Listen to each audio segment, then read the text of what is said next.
allowing myself to sleep enough is so powerful. It gives me so much enthusiasm, motivation, clarity of mind, power of concentration, creativity, all this, and of course physical energy and power, that it's so worth it.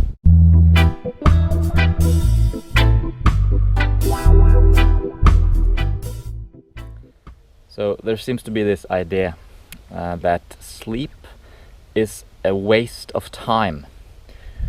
People talk about, sleeping away half your life. Or I saw a little note in a magazine the other day which said, did you know that a cat sleeps more than 60% of its life?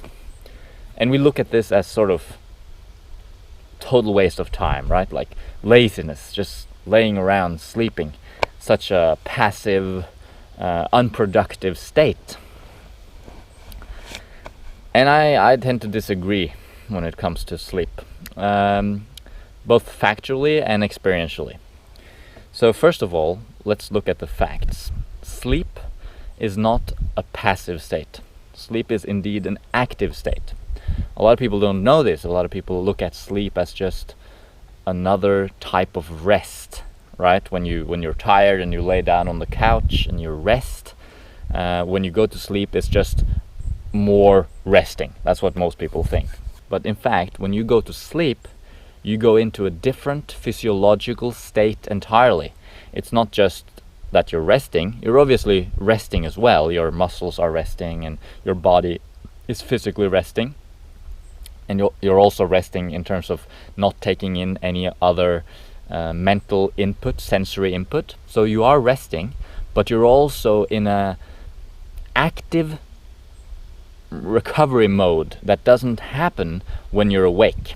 So you hear about people who meditate a lot, and they say that they can simply meditate and they don't have to sleep. And to some degree that's true. That if you do rest a lot, if you meditate, which helps organize your brain and sort of push your body in a more relaxed state, you can probably reduce the amount of sleep that you need a little bit. And people that live healthy lives without stress and etc., they can probably sleep a little bit less than someone who lives a very stressed life.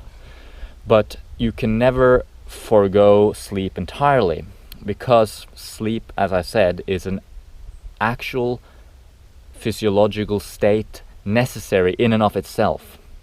When you're sleeping, you're actually activating certain processes that doesn't happen when you're awake. Your brain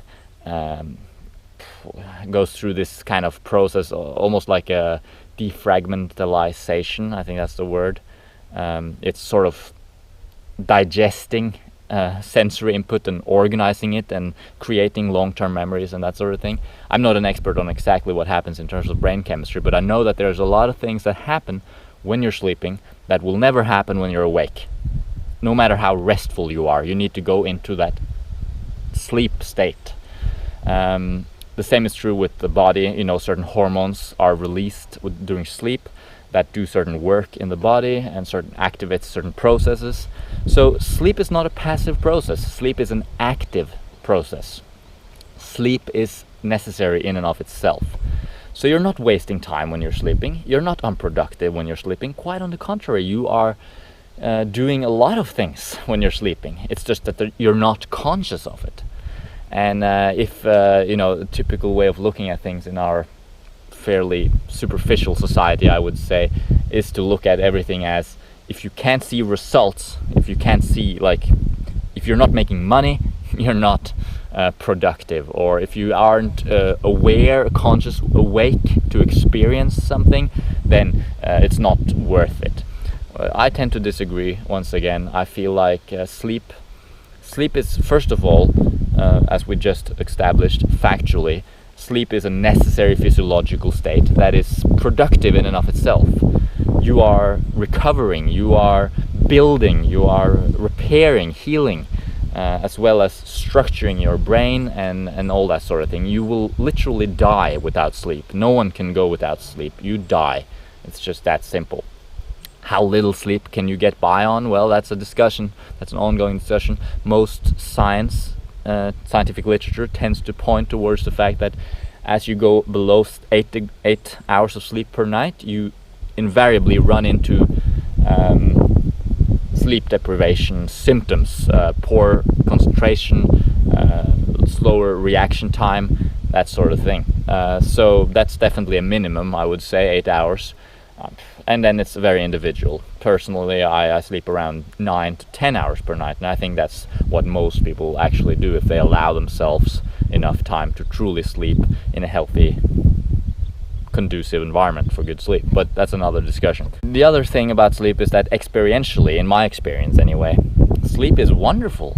I don't feel like I'm wasting half my life sleeping, because the truth is, when I count the fact that I'm reading in bed, and that I spend some time falling asleep, and then I sleep for like 10 hours, and then I spend about half an hour in bed waking up as well, it's almost ends up being like 12 hours of my 24 hours that I spend in bed. And some people would say, what a waste, But you know what? Allowing myself to sleep enough is so powerful. It gives me so much enthusiasm, motivation, clarity of mind, power of concentration, creativity, all this, and of course physical energy and power, that it's so worth it. And not only that, but I love it. Who doesn't really love sleep? If you really let go of that crazy mindset of productivity and having to always be active, and you just relax into being an animal, being alive, enjoying eating, enjoying resting, enjoying sleeping, enjoying running around when you're active, just enjoying life. When you do that, I think you settle into a more healthy mindset regarding sleep, and you can enjoy it for what it is, lie down and just feel yourself falling asleep, and then just sleep until you wake up. No pressure, no stress, no alarm clock. That's a healthy thing in my mind. Some people will say, oh, it's lazy. It's so lazy to spend all that time sleeping. What? That's ridiculous. That is a ridiculous statement. We need to sleep enough. We are born in this body, and this body has physical requirements. And I would say that if you violate those physical requirements in an effort to be productive or I don't know, happy, you end up just being stressed and unhealthy and unhappy eventually, because you can't really violate the laws of nature. So sleeping is a productive state in itself, physiologically speaking, and it's enjoyable. And truth is, if you cut down on sleep, you will not be able to live your life as fully when you are awake. And that's a fact. That's a scientific fact as much as it is an experiential fact. If you want a good, healthy, happy life, full of creativity, full of motivation to do what you really want, you gotta sleep. You gotta sleep enough. That's just how it is. You can live a life where you run on adrenaline and drink coffee and get lots of stuff done, but not really enjoying it and not really bringing anything new to the table. You want to be in that state where you have something new every day, something creative, something inspiring to bring to the table for your own self every day. And you want to go on adventures, and you want to have that extra energy to just actually enjoy life rather than just like race through life and sleep as little as possible, which is what I see a lot of people do. So slow down and enjoy every part of life, including sleep, and be aware of the power that lies in enough sleep. It is truly, truly powerful. Probably the most powerful thing almost in terms of health, even more powerful than diet, is getting enough sleep. Maybe they're equal. All things are important, but sleep, definitely you don't want to neglect on your sleep. So that's all for today. If it's evening time for you and it's late at night, turn off that computer or that phone and go to sleep, and get a good night's sleep, and enjoy the benefits.